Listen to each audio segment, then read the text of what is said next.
Bismillahirrahmanirrahim.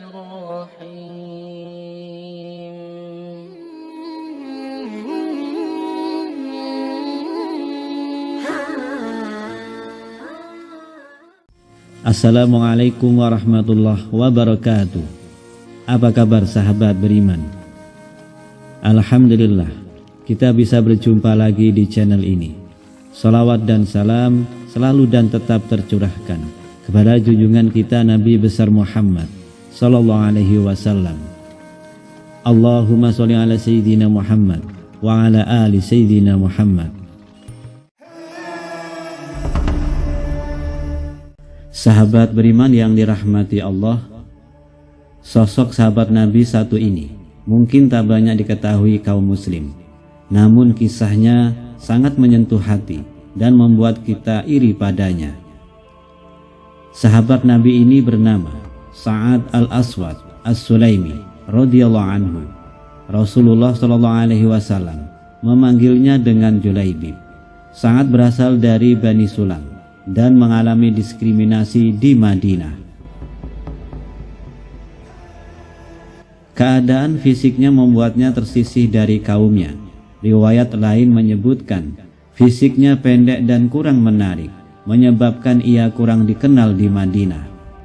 Julaibib hadir ke dunia tanpa mengetahui siapa ayah dan ibunya. Ia tidak dikenal dan tidak diketahui jelas apa sukunya. Bagi masyarakat Madinah kala itu, tak bernasab dan tak bersuku adalah simbol cacat kemasyarakatan. Wajahnya terlihat jelek, pendek, bungkuk, hitam dan fakir. Pakaiannya lusuh, kakinya tak beralas, tak ada rumah untuk berteduh. Demikian sekilas gambaran sosok Julaibib.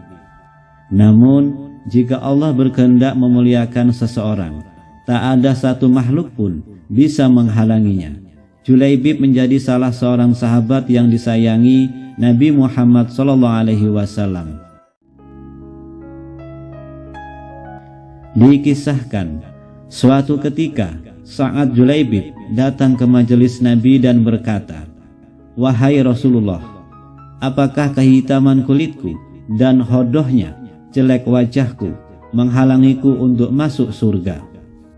Rasulullah SAW bersabda, "Tidak, demi zat yang jiwaku berada dalam genggamannya, asalkan engkau benar-benar yakin kepada Tuhanmu dan beriman kepada apa yang disampaikan Rasulnya." Sa'ad berkata, "Demi zat yang telah memuliakan engkau dengan kenabian, ya Rasulullah, sungguh saya telah bersaksi bahwa tidak ada Tuhan selain Allah dan bahwa engkau adalah hamba dan utusannya." Kemudian Sa'ad berkata lagi, "Wahai Rasulullah, sejak 8 bulan saya duduk di sini, hingga saat ini saya telah meminang orang yang berada di sekitarmu, tetapi mereka semua menolak karena hitamnya kulitku dan hodohnya wajahku." Nabi sangat memahami kegelisahan sahabatnya ini. Beliau memandang sekeliling seolah mencari seseorang, kemudian bersabda, "Apakah Ammar bin Wahab ada di sini?" Ammar bin Wahab adalah seorang sahabat dari Bani Saqif di Taif yang baru memeluk Islam dan baru pindah ke Madinah. Dia mempunyai seorang putri yang cantik dan cerdas bernama Atikah binti Ammar. Beberapa sahabat menjawab bahwa Ammar tidak hadir dalam majelis beliau saat itu. Beliau memandang kepada Sa'ad dan bersabda, "Apakah kamu tahu rumahnya?" "Tahu, ya Rasulullah," kata Sa'ad. "Pergilah engkau ke rumahnya. Ketuklah pintu rumahnya perlahan dan ucapkanlah salam. Apabila engkau telah masuk, katakan, Rasulullah SAW telah menikahkan saya dengan putrimu." Sa'ad bergegas memenuhi perintah Nabi. Ia pun berangkat ke rumah Ammar bin Wahab. Ketika berdiri di depan pintu rumahnya, mengetuk pintu, mengucap salam dan meminta izin masuk, dia mendengar kegembiraan di dalam rumah Ammar. Tetapi begitu pintu terbuka dan melihat wujud penampilannya, seketika Kegembiraan itu lenyap dari wajah-wajah penghuni rumah Ammar. Melihat gelagat seperti itu, tanpa menunggu dipersilakan masuk, Sa'ad berkata, "Sesungguhnya Rasulullah SAW telah menikahkan aku dengan putrimu." Semakin nampak tidak senangnya Ammar bin Wahab dengan kehadiran Sa'ad. Ammar menolaknya kemudian menyuruhnya segera pergi. Nampaknya sangat cukup tegar menerima penolakan kasar ini. Pengalamannya selama 8 bulan membuatnya cukup terbiasa dengan penolakan. Dia segera berlalu dari rumah Ammar dan kembali ke majelis Rasulullah SAW. Belum jauh dia berlalu dari rumah Ammar, terdengar langkah mendekat dan suara memanggilnya. Dia berhenti dan berbalik. Kelihatan seorang gadis yang sangat cantik berdiri agak jauh di hadapannya. Sang gadis yang tak lain adalah Atikah binti Ammar, berkata, "Wahai hamba Allah, kembalilah. Jika memang Rasulullah SAW menjodohkan engkau dengan aku rela dengan apa yang ditetapkan dan direlakan Rasulullah." Sa'ad sejenak bimbang. Walau dia memang ingin menikah, dia tidak pernah bermimpi untuk mendapatkan istri secantik gadis yang kini berdiri di hadapannya. Dia sadar keadaan dirinya. Sa'ad segera berpaling dari gadis itu tanpa berkata apa-apa dan berjalan kembali ke majelis Nabi. Atikah menyeru ayahnya, "Wahai ayah, jangan sampai wahyu Allah turun berkenaan penolakanmu terhadap Sa'ad yang dihantar oleh Rasulullah SAW sendiri. Saya rela dengan apa yang dikehendaki Rasulullah. Pergilah kepada baginda sebelum terlambat." Setibanya di masjid, Sa'ad melaporkan apa yang terjadi, kemudian bergabung dengan sahabat lainnya mendengarkan pengajaran Nabi. Tetapi tak lama kemudian, datanglah Ammar bin Wahab dengan keadaan tergopoh menghadap Nabi. Sebelum dia berucap apa-apa, Nabi mendahulinya bersabda, "Kamukah orangnya yang menolak apa yang dikehendaki oleh Rasulullah?" Ammar meminta maaf dengan penuh penyesalan. Dia berkata, "Benar ya Rasulullah, tetapi saya memohon ampun kepada Allah. Saya menyangka dia berbohong dengan perkataannya. Kalau memang dia benar, kami bersedia menikahkan dengan putri kami, karena kami berlindung dari kemurkaan Allah dan kemurkaan Rasulnya." Nabi sangat gembira dengan sikap Ammar ini. Beliau memanggil Sa'ad untuk mendekat. Dan saat itu juga Ammar menikahkan putrinya, Atikah, dengan mas kawin 400 dirham. Sa'ad sangat gembira dengan pernikahan ini. Nabi bersabda kepadanya, "Pergilah kamu dan pergaulilah istrimu itu."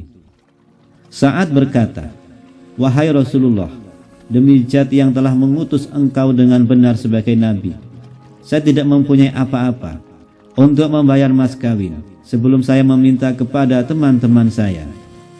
Sahabat beriman yang dirahmati Allah, Nabi memerintahkannya untuk meminta kepada 3 orang sahabat, yakni Utsman bin Affan, Abdurrahman bin Auf, dan Ali bin Abi Thalib, masing-masing 200 dirham.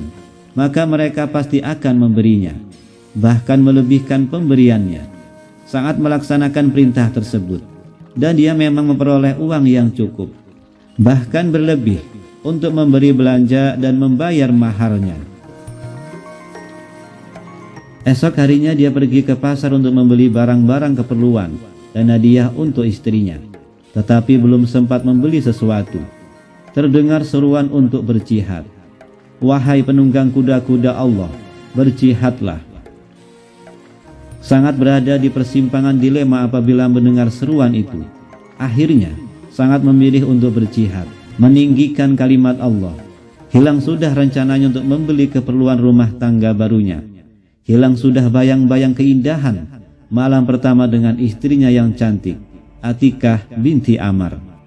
Dia memandang ke langit dan berkata, "Wahai Allah, Tuhannya langit dan bumi, Tuhannya Muhammad SAW, sungguh hari ini aku akan memakai uang yang ada padaku untuk sesuatu yang dicintai Allah, dicintai Rasulnya, dan dicintai oleh orang-orang yang beriman.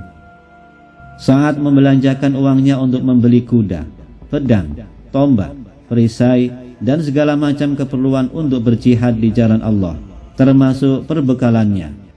Dia mengikatkan kain serban di seluruh wajahnya, tubuhnya, dan memakai baju besi yang menutup seluruh tubuhnya, kecuali dua matanya, sehingga dia tidak mudah dikenali identitasnya.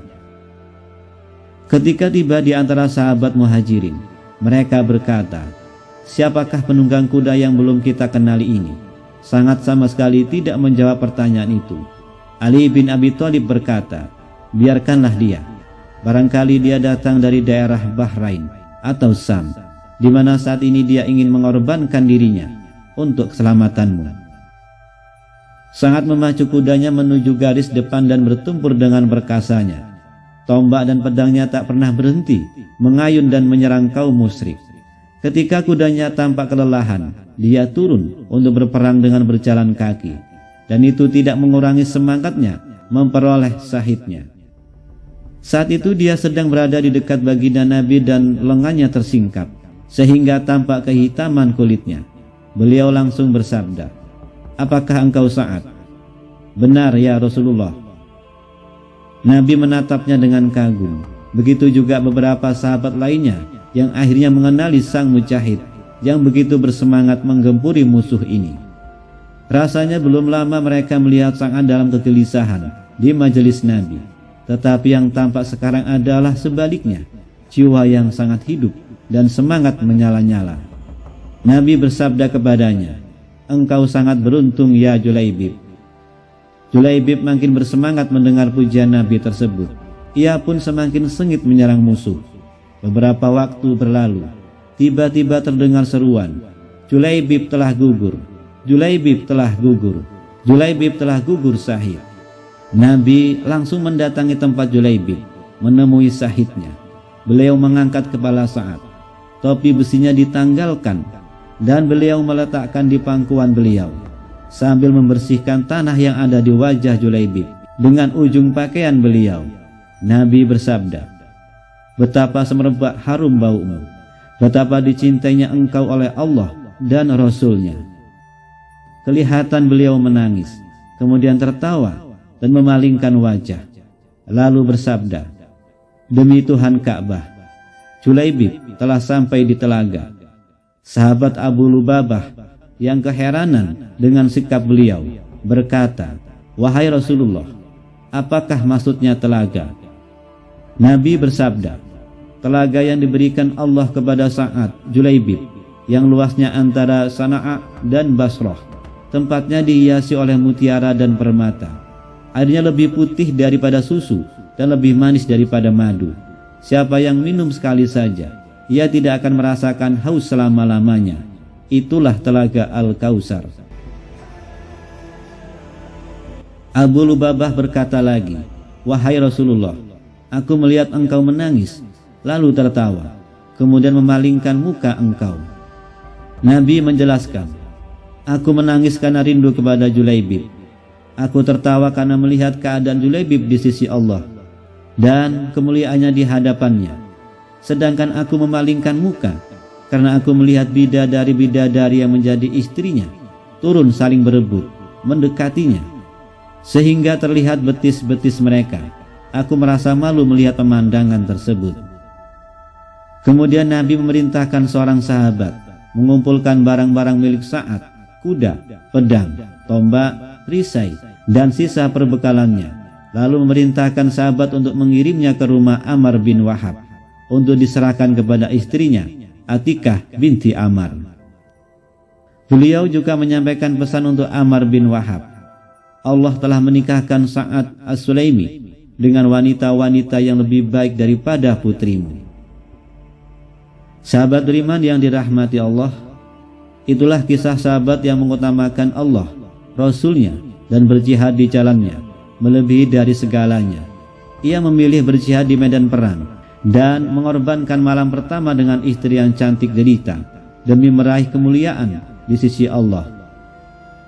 Rasulullah SAW pernah bersabda, "Wahai manusia, sungguh Tuhan kalian adalah satu, dan bapak kalian juga satu, Adam. Ketahuilah, tidak ada kemuliaan orang Arab atas non-Arab, dan tidak pula orang non-Arab atas orang Arab.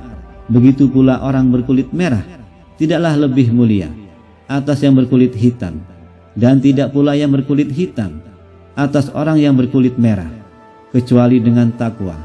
Sudahkah aku menyampaikan hal ini? Hadis riwayat Ahmad.